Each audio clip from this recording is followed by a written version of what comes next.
the serval.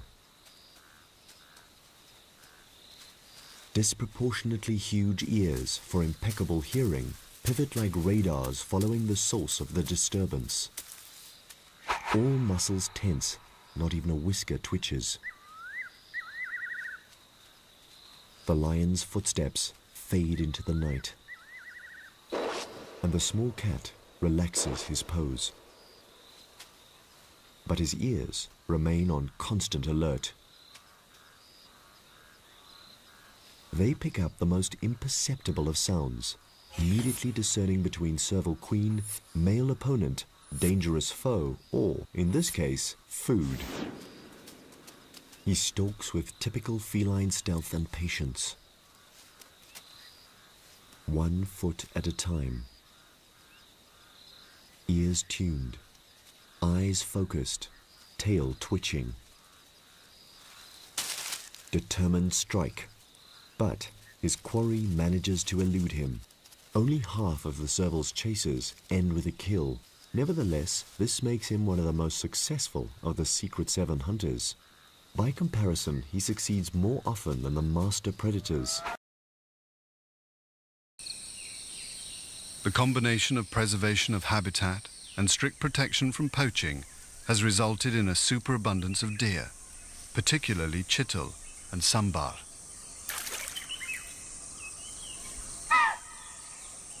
With plenty of prey available, the number of predators within the park is very high. Wild dogs were once bounty hunted to near extinction because they were considered cruel and bloodthirsty. No longer persecuted, several large packs now roam in safety within Nagaholli's boundaries, keeping the deer population in check. In fact, thanks to both the abundance and variety of prey species, Nagaholli is one of the few forest areas in Asia where 3 major predators coexist at high densities: the wild dog, the secretive and elusive leopard, and the most majestic of them all, the tiger. Every tiger has a stripe pattern that is as unique as fingerprints.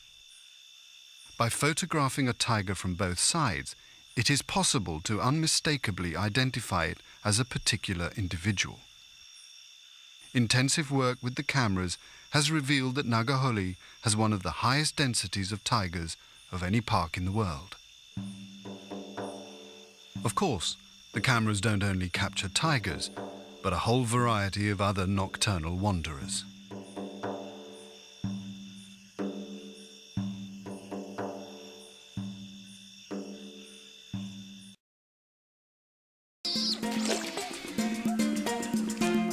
Giant river otters live in extended families of up to 10, led by a permanently bonded alpha pair. They work together, hunting, defending their territory, and sharing the babysitting. They rely on each other, but if they become separated from their families, they need help. And that's where Karanambu comes in. Local people occasionally hunt otters for their fur and meat. Some cubs end up as pets, but they soon become unmanageable. The lucky ones are brought to Diane's orphanage. Diane treasures fond memories of all 36 of her charges, but one little orphan in particular stole her heart, Riva. She nursed him back to health and helped him learn how to fish like an otter and swim like a fish.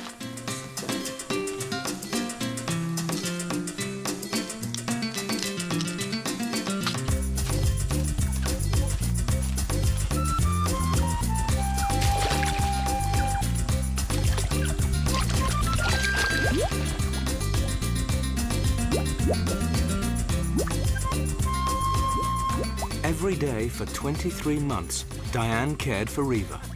Then one day last year, he slipped off into the river and never came back. She hasn't seen him since. Diane has become extremely concerned about Riva's welfare. Did she equip him with all the skills he needed to survive? Is he still alive?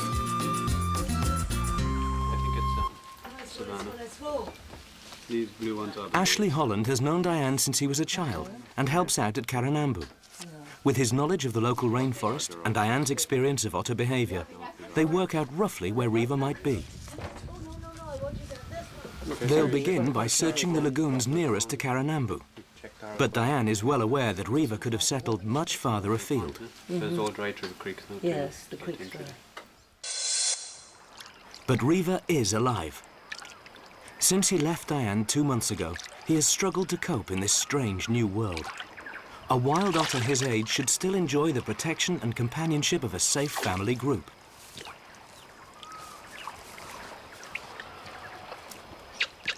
Wild otters live in packs, protecting each other. Riva is alone, and therefore extremely vulnerable, and an easy target.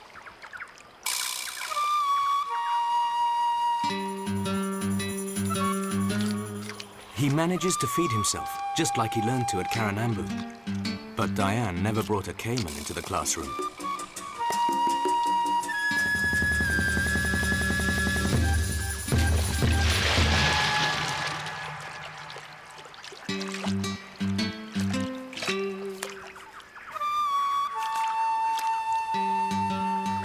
Riva lost his supper, but at least he didn't lose his life. It's a terrifying reminder that he probably won't survive out here on his own. Riva needs to find an adoptive family. The sooner the better. He needs to start looking for wild giant otters.